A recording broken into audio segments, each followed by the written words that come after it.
Praise the Lord. கர்த்தருக்கு மகிமை உண்டாவதாக. காலைவேளையிலே உங்களை இயேசுவின் நாமத்திலே வாழ்த்துகிறேன். கர்த்தர் உங்களை ஆசீர்வதிப்பாராக. கர்த்தர் உங்களோடு கூட இருப்பாராக. தேவனுடைய பிள்ளைகளை, இன்றைக்கு ஒரு வார்த்தையை நான் சொல்லுகிறேன். இந்த வசனத்தை நான் வாசிக்கிறேன் பாருங்கள். யோவான் புத்தகத்தில் 4வது அதிகாரம், அதில் 9வது வசனம் இப்படி இருக்குது. நான் வாசிக்கிறேன் பாருங்கள். தம்முடைய ஒரே பேரான குமாரனால நாம் பிழைத்திருக்கும்படிக்கு இயேசுவை இந்த உலகத்தில் அனுப்பினார். அதனால தேவன் நம்மேல் வைத்த அன்பை விளங்க பண்ணினார் என்று எழுதப்பட்டது. அன்பு வெளிப்பட்டது, அன்பை விளங்க பண்ணினார். இயேசு இந்த மண்ணிலிருந்து வந்தால் உண்டாக்கப்பட்ட தெய்வம் கிடையாது. பரத்திலே இருந்து அவங்க அப்பா அவரை அனுப்பினார். ஃபாதர் அனுப்பிட்டார், பா உலகத்துக்கு போ.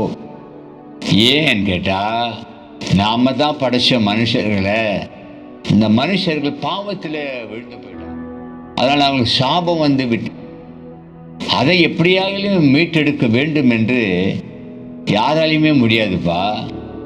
நீங்கள் போ உலகத்துக்கு. ஏன்னா உன்னுடைய ரத்தம் தான் பரிசுத்தமான ரத்தம். எல்லா புராணங்களும் சொல்லுது, ரத்தம் சிந்துதல் இல்லாமல் பாவ மன்னிப்பு இல்லை.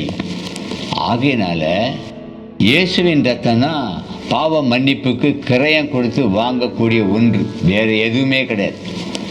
ஆகையினால அவருடைய தகப்பன் பிதா அவரை இந்த உலகத்துக்கு அனுப்பினார். அவர் இந்த உலகத்துக்கு வந்ததுனால என்ன ஆச்சுன்னு கேட்டீங்கன்னா, பாவம் சாபம் எல்லாம் மாற்றப்பட்டது. அல்லேலூயா, கர்த்தருக்கு ஸ்தோத்திரம். ஏன் சொல்கிறேன் தெரியுமா? அவர் இந்த உலகத்தில் வந்ததுனால, நம்மேல் அன்பு வைத்ததுனால குமாரனாகிய இயேசு இந்த உலகத்துக்கு வந்தார். அப்போ தேவன், அந்த அப்பா முதல்ல அன்பு வச்சார் நம்ம மேலே. ஆகையால் நாம் இன்றைக்கு என்ன பிழைத்திருக்கிறோம். இந்த வசனத்தை அப்படின்னு சொல்லிடுது, ஒரே பேரான குமாரனால நாம் பிழைத்திருக்கும்படிக்கு இயேசு வந்தார். நீங்களும் நானும் பிழைத்திருக்கிறோமே, காரணம் இயேசு தான். நீ ஒரு வேளை சுகவீனமாக இருக்கலாம், பலவீனமாக இருக்கலாம்.